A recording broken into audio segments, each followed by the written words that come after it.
Уважаемые коллеги, вы видите, что западные страны предпринимают не только недружественные действия в отношении нашей страны в экономической сфере, я имею в виду нелегитимные санкции, о которых все хорошо знают, но высшие должностные лица ведущих стран НАТО допускают и агрессивные высказывания в адрес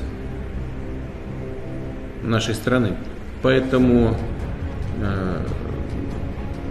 приказываю министру обороны и начальнику генерального штаба перевести силы сдерживания российской армии в особый режим несения боевого дежурства.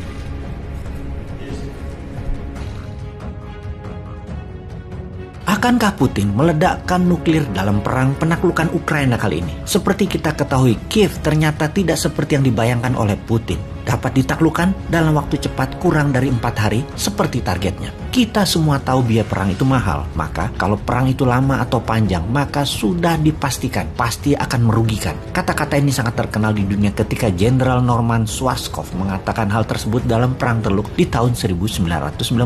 Perang harus cepat selesai. Dalam menaklukkan Ukraina, target Putin ketika berbicara dengan Kepala Staf Gabungan Tentara Rusia, Jenderal Valery Gerasimov, dan Kepala Intelijen Rusia bahwa Rusia menarget menaklukkan atas pusat pemerintahan dan parlemen Ukraina dalam waktu 4 hari. Selanjutnya, menangkap serta mengganti Presiden Ukraina saat ini, Zelensky. Tentara Rusia terbukti dengan agresif sudah masuk sejauh 400 km dari perbatasan dengan langkah cepat. Dikawal roket-roket yang diluncurkan yang membunuh banyak rakyat sipil, juga dukungan serangan masif lewat udara. Kita bisa melihat video-video mengerikan di sosial media yang memperlihatkan roket-roket Rusia menghancurkan rumah, menghancurkan apartemen, dan menghancurkan tempat sipil lainnya. Inilah pembunuhan massal yang kita tidak inginkan pada saat perang terjadi.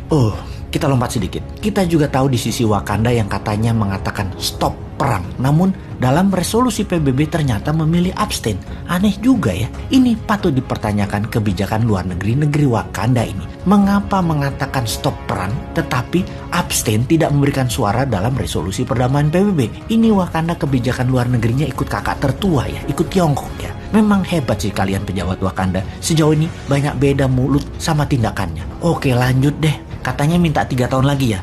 Monggo, silahkan. Kalau kita kaum New Mind memilih lebih baik mengingatkan apa yang akan terjadi di Ukraina, yaitu akankah dipakai atau diluncurkan hulu ledak nuklir itu? Kita tahu Rusia memiliki bom nuklir terbesar di dunia yang namanya Tsar Bomba yang memiliki daya ledak 50 megaton atau 50 juta ton. Daya ledaknya setara dengan 3.500 kali lebih besar dari ledakan Hiroshima. Rusia saat ini memiliki bom nuklir yang sedikit lebih kecil dari Tsar Bomba, yaitu Satan II, yang secara teknis rasanya tidak mungkin segila itu Putin akan ledakkan di Ukraina yang bisa membuat 10 juta manusia meninggal dan yang berefek 1000 kali lebih parah dari Chernobyl dalam jangka panjang. Namun Rusia punya 3.500 roket balistik berhulu ledak nuklir dan ada lebih dari 1.000 peluncur rudal balistik yang bisa menjangkau Eropa Barat. Rusia punya yang skala kecil yang akan memberikan efek gentar ke dunia dan mungkin saja dihajar ke Kiev.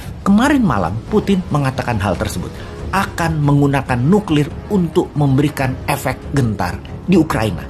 Sahabat, hal ini sebaiknya kita perhitungkan. Kita bahas beberapa jenis perang terlebih dahulu di zaman modern ini. Semuanya perang setelah Perang Dunia Kedua. Ada Perang Korea, Amerika kalah. Ada Perang Vietnam, Amerika juga kalah. Perang Teluk, Amerika dan sekutunya menang. Perang Irak itu rekayasa. Perang Libya juga rekayasa, itu perampokan. Perang Timur Tengah dengan narasi perangi teroris, padahal mau ambil minyak, juga kalah terbirit-birit di Afghanistan misalnya di tahun 2021 kemarin, yang di Suriah masih berdarah-darah di sana. Semua perang selalu melibatkan Amerika. Perang di wilayah Timur Tengah adalah perang kontrol kendali atas energi minyak bumi dan gas. Perang Korea dan Vietnam adalah perang ideologi, komunis versus demokrasi. Dan di tahun 2022, Rusia agresi militer. Ini baru pertama yang tidak diawali oleh Amerika. Di Ukraina ini semua serba baru, namun prinsip perang semua sama. harus cepat, terutama dalam penaklukan. Karena itu Rusia mempelajari perang kota atau urban war dalam 20 tahun terakhir. Mungkin bisa dikatakan bahwa Rusia militernya adalah yang paling jago dalam perang kota ini. Ini terbukti dalam 3 hari pasukan darat Rusia masuk ke Kiev dengan strategi jitu. Namun tetap rencana mereka menaklukkan Kiev dalam 4 hari zonk, tidak berhasil. Putin pun berang. Pasukan NATO di sisi lain masih gamang. Masuk lewat Estonia, kirim 1 rudal nuklir oleh Rusia, ambiar itu Estonia. Amerika di sisi lain sekali lagi terdiam. Kalau Tiongkok, negara ini belum terbukti ketangguhannya dalam tindakan militer. Tiongkok belum pernah perang dalam arti sesungguhnya. Perang dunia pertama, zonk. Perang dunia kedua, zonk. Tiongkok nggak ada. Masih tidak ada wakil Tiongkok atau Cina di perang dunia pertama dan kedua. Sekarang akankah Tiongkok bermain untuk menunjukkan kesuperpowerannya? Atau tidak sempat? Yang sampai kapanpun Tiongkok bukan menjadi negara superpower, tetapi hanya negara besar. Alangkah sia-sianya Tiongkok tidak ambil bagian untuk pamer kekuatan ketika perang Ukraina ini terjadi. Ternyata berlangsung dan selesai dengan cepat. Seperti ketika Irak taklukan Kuwait di Agustus 1990, yaitu kurang dari 7 hari ke depan, Kiev takluk, Ukraina diambil Rusia. Maka dunia bisa apa? Kembali ke pertanyaan awal, akankah Rusia meluncurkan rudal nuklirnya? Sepertinya tidak. Namun Kiev akan takluk dalam 7 hari ke depan. Kita buktikan.